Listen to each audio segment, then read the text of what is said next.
नमस्कार दोस्तों, स्वागत है आपका मेरा चैनल घीलू में। तो आज की मैं इस वीडियो में जो 6.1 एक्सरसाइज क्लास 12 का मैथमेटिक्स का जो बचा हुआ सवाल है वो मैं आज डिस्कस करने जा रहा हूँ। Chapter application of derivatives.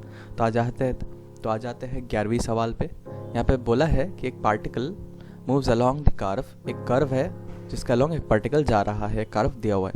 Find the points on the curve at which the y coordinate is changing 8 times as fast as the x coordinate. यानी कि जो y कोऑर्डिनेट का रेट ऑफ चेंज है वो 8 टाइम्स है x कोऑर्डिनेट की rate of change के बराबर। तो हम यहाँ पे लिखेंगे, शुरू में हमको दिया हुआ है वो स्पेसिफिक पॉइंट्स जहाँ पे जो rate of change of y coordinate है वो 8 times rate of change of x coordinate है। तो इसी को ध्यान में रखते हुए हम अभी इस कर्व को नोट करेंगे। So the particle moves along the curve 6y equal to x cube plus 2। अब डिफरेंशिएट इसको करें टाइम के रेस्पेक्ट में, तो हमारे पास आता है 6 dy dt that is equal to, ये जो एक्स क्यूब का टाइम के रेस्पेक्ट में डेरिवेटिव होगा आपका 3x स्क्वायर और चेन रूल से dx dt प्लस यहाँ पे तो कुछ भी नहीं होगा क्योंकि 2 एक कांस्टेंट है और कांस्टेंट का डेरिवेटिव 0 है। तो अब हमारे पास ये जो dy dt है ये हमारे पास है 8 dx dt। तो अभी हम इस dy dt के जगह वही पुट करेंगे और यहाँ पे होगा 6 टाइम्स 8 dx dt और यही होगा 3x स्क्वायर dx dt। तो ये जो x का रेट ऑफ चेंज है ये दोनों जगह पे कॉमन है, तो हम इसको बहुत आसानी से काट सकते हैं। तो अगर ये हम पूरा dx dt काट दें तो हमारे पास जो बचा रह जाता है वो है 48, 6 8 are 48 that is equal to 3x square. यानी कि तो x square is equal to 16, जहाँ से आपके पास ये जो x का वैल्यू आता है वो है +-4। यानी कि x का दो पॉसिबिलिटीज है, एक तो +4 और एक है -4। आपका कर्व है 6y is equal to x cube plus 2। तो अब इस कर्व में x की जगह एक जगह 4 बिठाएंगे, एक जगह -4 बिठाएंगे। तो पहली बात तो जब when x is equal to 4, so 6y is equal to 4 cube है 64 प्लस 2 यानी कि 66। तो y आपके पास आ रहा है 11। और when x is equal to -4, जब ये -4 हो रहा है तो 6y is equal to -64 plus 2 यानी कि -62। सो यहाँ से आपके पास जो आ रहा है y इज इक्वल टू -62/6, तो ये आता है आपके पास -31/3। तो आपके पास जो दो वैल्यूज आता है जहाँ पे जिन दो पॉइंट्स पे इसका जो rate of change of y coordinate है वो 8 टाइम्स है rate of change of x coordinate के, वो दो पॉइंट्स है 4 11 और -4 -31/3। तो आप ये स्टेटमेंट में लिख सकते हैं the two points where y coordinate is changing 8 times as fast as the x coordinates are 4 11 and -4 -31/3। यही था, इतना आसान था। चलिए आ जाते हैं अगले क्वेश्चन में। चलिए आ जाते हैं क्वेश्चन नंबर 12 पे। ये बहुत आसान सवाल है और हम बहुत बार कर चुके हैं। The radius of air bubble is increasing at rate of ½ centimetre per second, at what rate volume increase कर रहा है। तो वही सवाल, आपके पास एक स्फीयर, एक बबल दे रखा है जिसका जो रेडियस है वो इंक्रीज कर रहा है। तो सबसे पहले हम रेडियस एज्यूम करेंगे। किसी भी इंस्टेंट पे इसका जो रेडियस है वो है r। तो हमारे पास जो गिवन है वो है dr dt is equal to ½ centimetre per second. Obviously time के रेस्पेक्ट में तभी जाके जो यूनिट होता है वो सेंटीमीटर पर सेकेंड होता है। अब हमारे पास है eight what rate is the volume of the bubble increasing. तो देयरफॉर वॉल्यूम v ये है 4/3 पाई r क्यूब। किसी भी क्यूब का जो वॉल्यूम होता है वो हमको मालूम पड़ता है कि ऐसा होता है। किसी भी स्फीयर का वॉल्यूम का फॉर्मूला 4/3 पाई r क्यूब होता है। Therefore rate of increase in volume dv dt वो क्या होगा 4/3 पाई और r क्यूब का है 3r स्क्वायर dr dt। अब हमारे पास जो dr dt ये तो दे रखा है कि ये हाफ है, तो अब हम हाफ यहाँ पे बिठा देंगे। तो बिठाने के बाद हमारे पास आएगा 4/3 पाई 3r स्क्वायर इंटू हाफ। तो यहाँ पे 3 कट जा रहा है, 2 कट जा रहा है, तो आ रहा है हमारे पास 2πr स्क्वायर। तो therefore dv dt when r is equal to 1 centimetre. तो जब 1 है तो r की जगह हमको बस 1 पुट करना है, that is equal to 2 pi times 1 centimetre square per second. तो यहाँ पे आता है 2 pi centimetre square per second. आप आखिरी में लिख सकते हैं अगर चाहे तो, hence the rate of the increment of volume of the bubble when radius is 1 centimetre is 2 pi centimetre square per second. आ जाते हैं नेक्स्ट क्वेश्चन पे। तो क्वेश्चन नंबर 13 में यहाँ पे बोला है कि बलून जो हमेशा स्फेरिकल रहता है, इसका जो डायामीटर है वो वेरिएबल है। ठीक है, यानी कि आपके पास ऐसा एक बलून है, इसका जो टोटल डायामीटर है ये वेरिएबल है। कैसे? 3/2 2x + 1, ये x एक वेरिएबल के मुताबिक।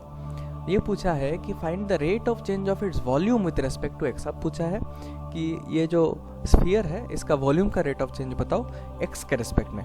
तो हमारे पास ये जो डायमीटर आ जाता है ये आता है हमारे पास 3/2 × 2x + 1। देयरफॉर रेडियस, जिसको मैं r से भी डिनोट कर सकता हूँ, ये होगा डायमीटर बाई 2 यानी कि 3/4 × 2x + 1।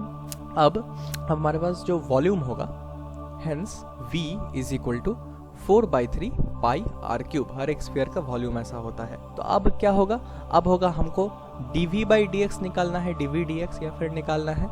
तो ये हमारे पास आएगा 4/3 पाई, और ये जो r³ है जो वेरिएबल है ये होगा 3r² dr/dx। मैंने ऐसे इंटेंशनली किया ताकि चीज़ें कॉम्प्लिकेट ना हो और आसानी से हो जाए।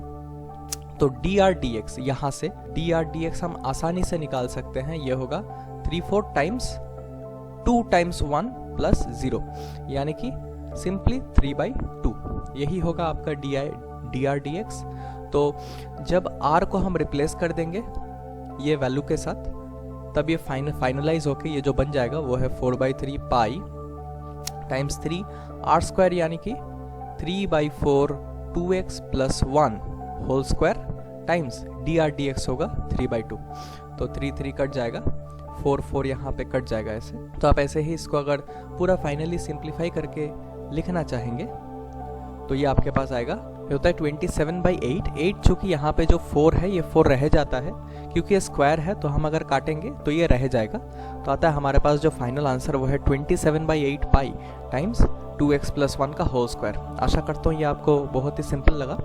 अब आ जाते हैं अगले क्वेश्चन पे। तो यहाँ पे क्वेश्चन नंबर 14 एक इंटरेस्टिंग सवाल है। यहाँ पे बोला है कि sand is pouring from A pipe eight rate of 12 cm3/s, यानी कि आपके पास एक पाइप है और यहाँ से आपको सैंड गिर रहा है 12 cm3/s, मतलब आप डस्ट भी अज्यूम कर सकते हैं। और ये जो गिर रहा है ना मिट्टी पे, ये हमेशा एक कोन फॉर्म कर रहा है।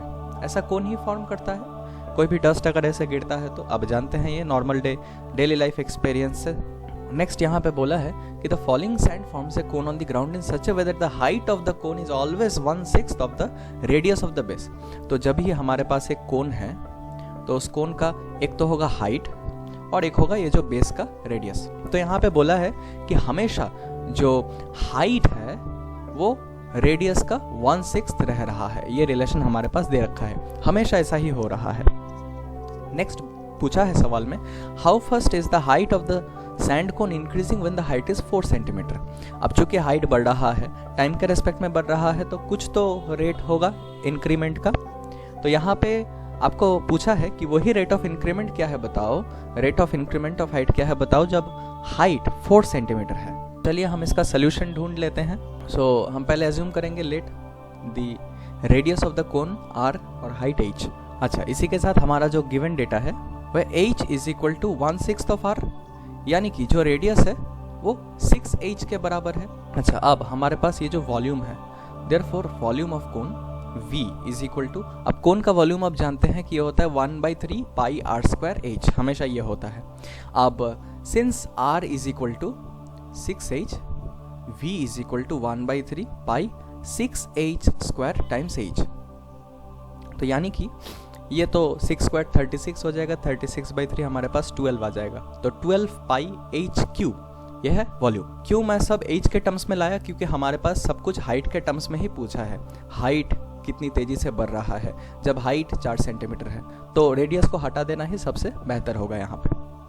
नाउ देयरफॉर dv/dt, यानी कि rate of change of volume of this cone, ये क्या होगा 12 पाई टाइम्स 3h² dh/dt। अब ये जो dv/dt ये है 12 cm3/s, यह है गिवन। अच्छा, अब यहाँ से आप एक इक्वेशन बना सकते हैं 12 ये और इज इक्वल टू 12। सो हमारे पास जो आता है वो है 3πh² dh/dt is equal to 12। सो यहाँ से हमको जो dh/dt मांगे हैं ये तो 12 ये कैंसिल हो जाएगा और हमारे पास आएगा 1/3πh²। आप इसका यूनिट लिख सकते हो अगर चाहो तो। अब मैं इसको इस साइड पे लिख रहा हूँ, अब कंफ्यूज ना होइएगा। तो अब हमारे पास so therefore at h is equal to 4 centimetre, जो कि प्रिसाइजली हमको दिया हुआ है। तो dh dt क्या होगा 1/3 पाई इंटू 4 स्क्वायर, यानी कि 1/48 पाई सेंटीमीटर पर सेकेंड। यानी कि ये जो रेट ऑफ इंक्रीज है, ये जो हाइट का, जब हाइट 4 सेंटीमीटर है, यह है 1/48 पाई सेंटीमीटर पर सेकेंड। यही आपका आंसर आप ये स्टेटमेंट में बाद में चाहो तो लिख सकते हो। आज के लिए बस इतना ही। आशा करता हूँ आपको समझ में आया। अगर आपको नहीं आया तो प्लीज़ कमेंट करके बताइए। आपको अगर वीडियो अच्छा लगा और आप इस चैनल में नए हो तो सब्सक्राइब कीजिए। नए वीडियोस का नोटिफिकेशन पाने के लिए बेल आइकॉन को दबाइए। मैं आऊँगा अगले लेक्चर में, जहाँ पे मैं 6.1 को कंप्लीट करने वाला हूँ। शुक्रिया।